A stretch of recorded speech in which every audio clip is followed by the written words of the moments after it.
Hands on the wall! Don't you even look at me! You are done! Officer, I'm a federal agent with the Civil Rights Division. My credentials are in my right pocket. Check them now. Yeah? And I'm the director of the CIA. Shut your mouth before I add resisting to the list. Keep talking, and you're going face first into the concrete, Agent. We know exactly who you are.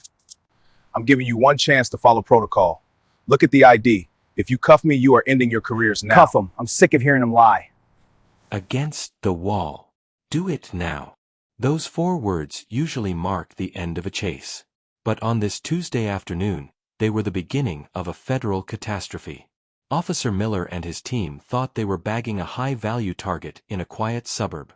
They had no idea they were actually walking into a meticulously laid trap. The man they were currently shoving against the rough stucco of a private residence wasn't a fugitive, he was the one hunting them.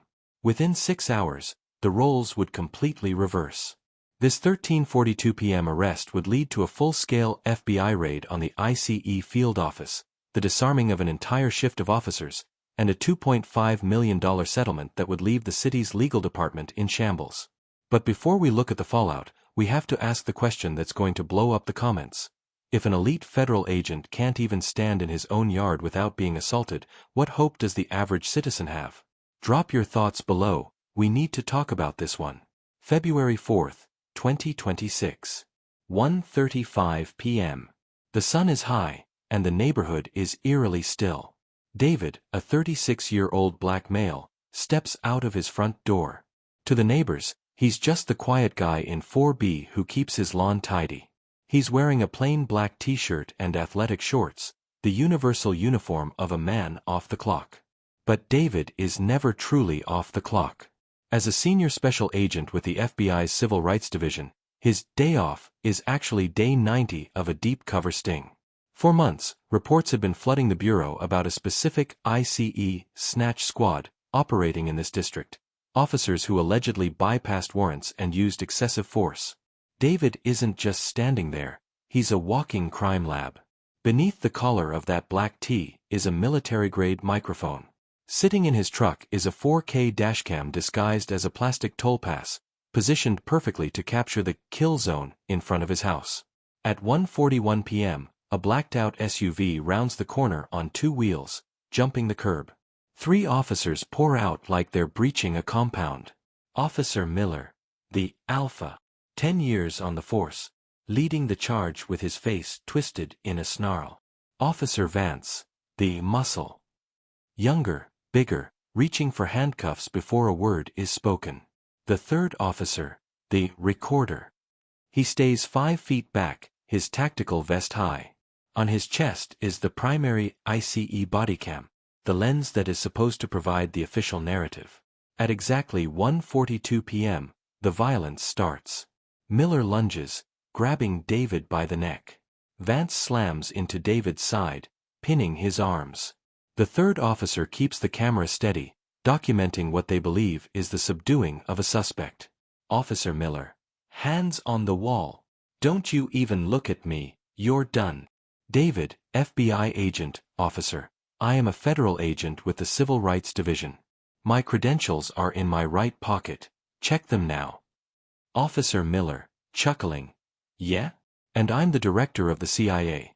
Shut your mouth before I add resisting to the list. Officer Vance, keep talking and you're going face first into the concrete. Agent, we know exactly who you are. David, FBI agent, I'm giving you one chance to follow protocol.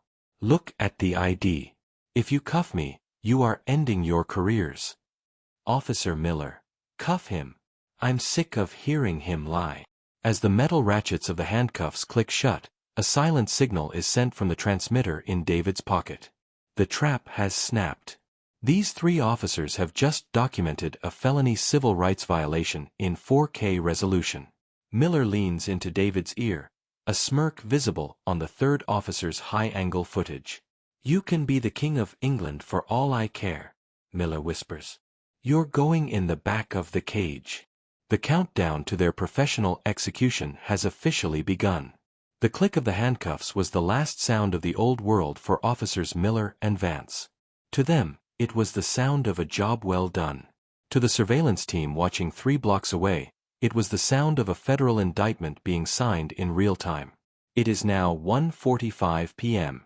The sun is beating down on the white stucco wall of David's home. The air is thick with the smell of exhaust from the idling SUV and the metallic scent of the handcuffs. David remains eerily still, a discipline born of a decade in federal service. He doesn't struggle, but he doesn't lower his gaze. "You're making a mistake that's going to cost this city more than you make in a lifetime," David says, his voice flat, devoid of the panic most suspects exhibit. Officer Miller, however, is riding a high of adrenaline and perceived untouchability. He doesn't just want an arrest, he wants submission. He grabs the chain of the handcuffs and hoists David's arms upward, a pain compliance technique used when a suspect is perfectly compliant, a clear violation of standard operating procedure. As the third officer circles with the vest cam, Miller begins narrating for the record. This is a common tactic used by officers to justify force after the fact. "The suspect was reaching for his waistband," Miller says loudly, directed toward the third officer's microphone. "He's been non-compliant from the jump. We've got a live one here." The third officer, whose name we later learned was Officer Rojas, keeps the lens trained on David. In the footage, we can see the sheer fabric of David's black t-shirt. There is no bulge of a weapon. There is no aggressive movement. David's feet are planted, and his head is bowed slightly to avoid the spit flying from Miller's mouth. "I told you where my ID is," David repeats. "Right pocket. Reach in and look at the gold shield. It'll save you a lot of paperwork." Miller doesn't reach for the ID. Instead, he reaches for David's neck again. "I don't need to look at a fake badge from a guy who's about to be processed for deportation. Vance, get the door." At 1:52 p.m., the situation shifts from a stop to a full-scale assault. Vance opens the rear door of the transport vehicle, but David doesn't move toward it. He stands his ground. "I am not entering that vehicle until a supervisor is on the scene," David states firmly.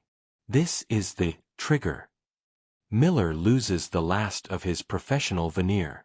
He grabs David by the hair, a move caught in high definition by David's own hidden dashcam, and attempts to jerk him toward the open door. When David uses his weight to anchor himself, Miller delivers a knee strike to David's thigh. On the audio, you can hear the thud of the strike followed by Miller's heavy breathing. "Get in the car. Now." Witnesses, neighbors who had been watching from behind curtains, finally begin to step out onto their porches. Two of them have their phones out. This is a critical moment in the timeline. Miller spots them and points a gloved finger. "Go back inside. This is a federal enforcement action. Interfering is a felony." The third officer, Rojas, looks visibly uncomfortable. We see his hand reach up to touch his own body cam, a nervous habit. He knows something is wrong. He's seen David's house, it's well maintained, the neighborhood is upscale, and the man they are arresting is speaking with the vocabulary of an attorney. But in the culture of this specific ICE unit, you don't cross Miller. You follow the alpha. Finally, at 2:05 p.m., before shoving David into the hot plastic seat of the SUV, Vance decides to conduct a search of David's person. He reaches into the right pocket of the black athletic shorts. He pulls out a slim leather wallet. The camera on Rojas's vest is perfectly positioned. We see Vance flip the wallet open. The sun catches the gold of the FBI Special Agent shield. Below it, the credential card clearly displays David's photo, the Department of Justice seal, and the words, "Senior Special Agent, Civil Rights Division." Silence falls over the driveway. For 5 seconds, the only sound is the idling engine of the SUV. Vance looks at Miller. Miller looks at the badge. "It's fake," Miller says, though his voice has lost its bark. It's a whisper now, the sound of a man trying to convince himself he isn't standing on a collapsing bridge. "It's a high-quality fake. They use these to get through checkpoints." "Miller," Vance says, his voice trembling. "The holographic seal is moving. This isn't a fake. I said it's fake." Miller screams, slamming the car door shut with David inside. "We're going to the station. We'll verify it there." If it's real, we'll cut him loose and say he was interfering with a fugitive search. If it's fake, he's going to a black site. As the SUV pulls away at 2:10 p.m., David is sitting in the back, his hands beginning to numb from the tight cuffs. He looks directly into the internal cabin camera of the ICE vehicle. He knows his team is listening. He knows the 62 years Miller joked about earlier is about to become Miller's own reality. Behind them, the neighbors are still filming. The power abuse files are growing by the second.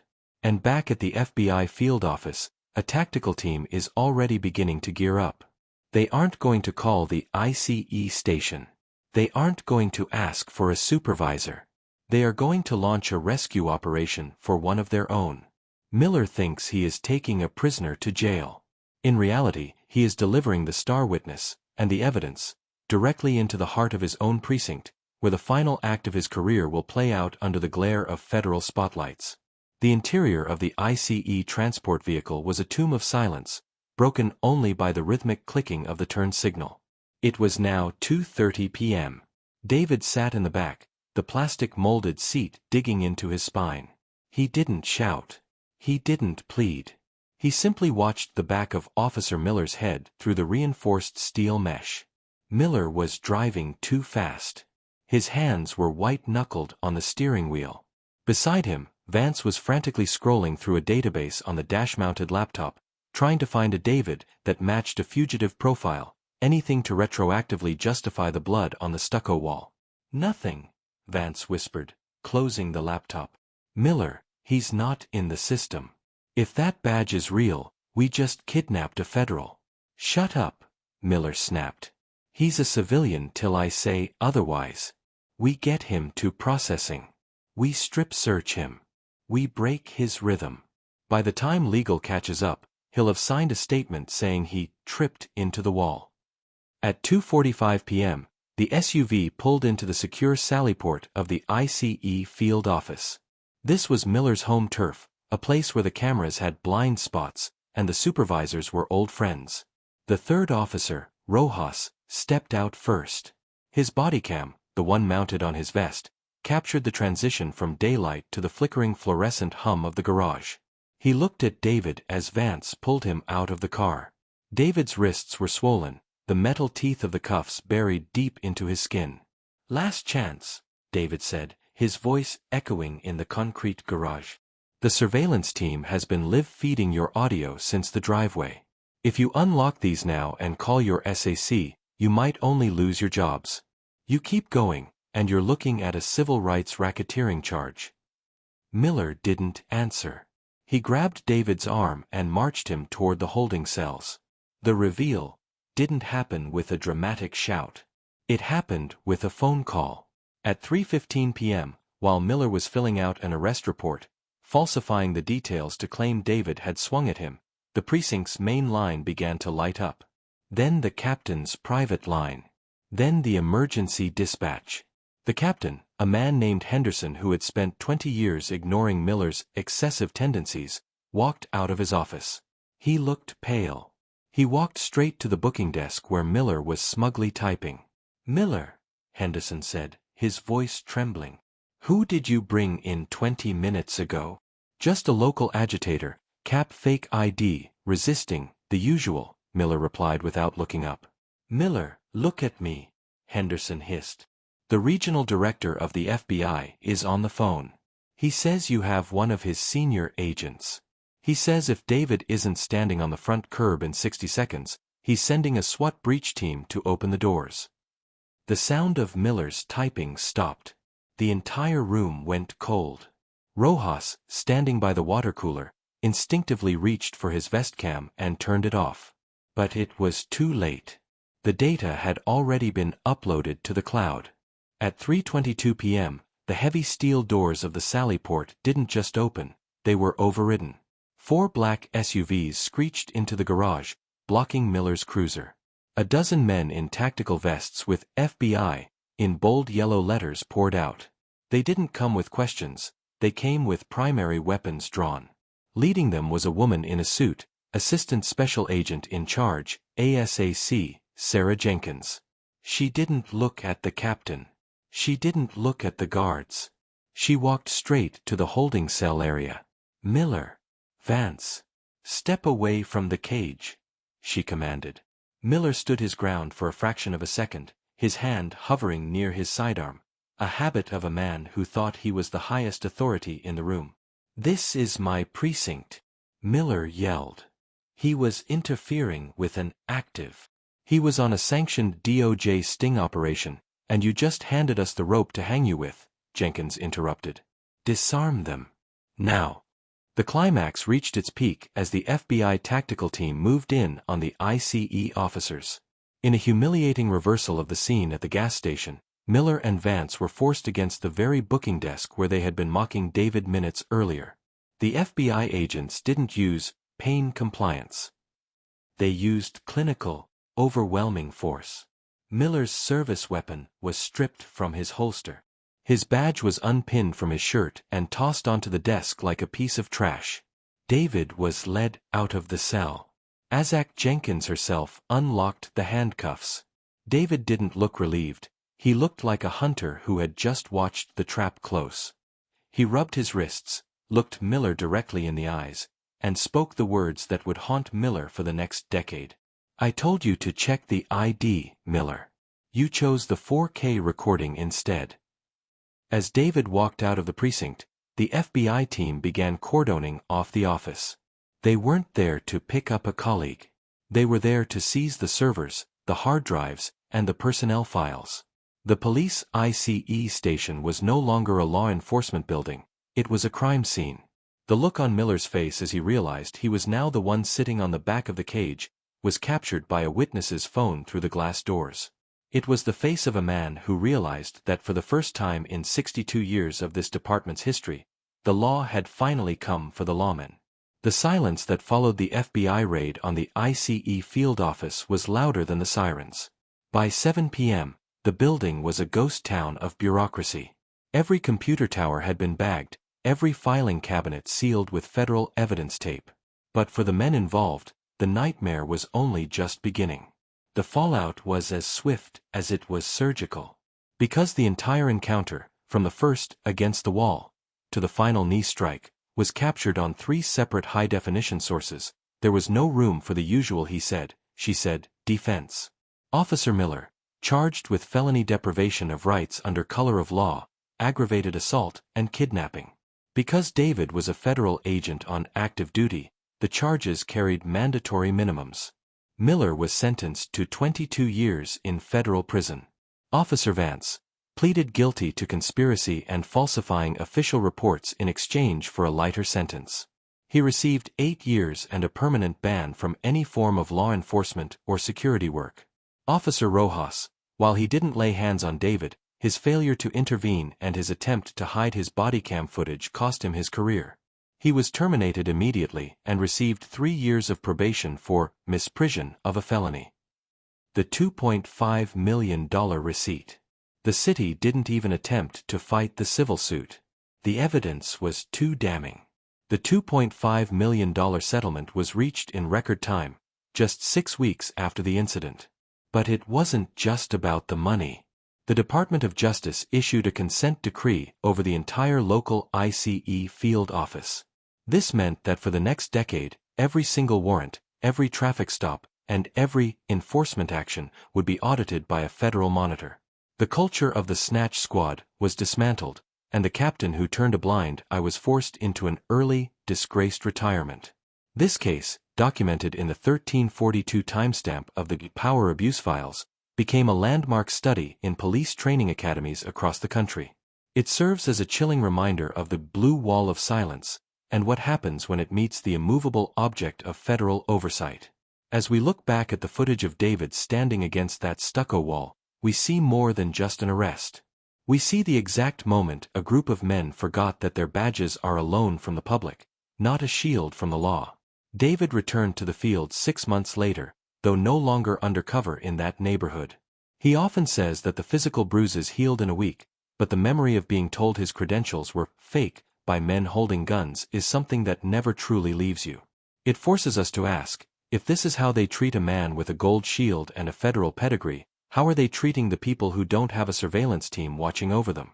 What do you think of the sentence Miller received? Was 22 years enough, or did the system go too easy on a man who weaponized his authority? Drop a comment below and let's get the discussion started.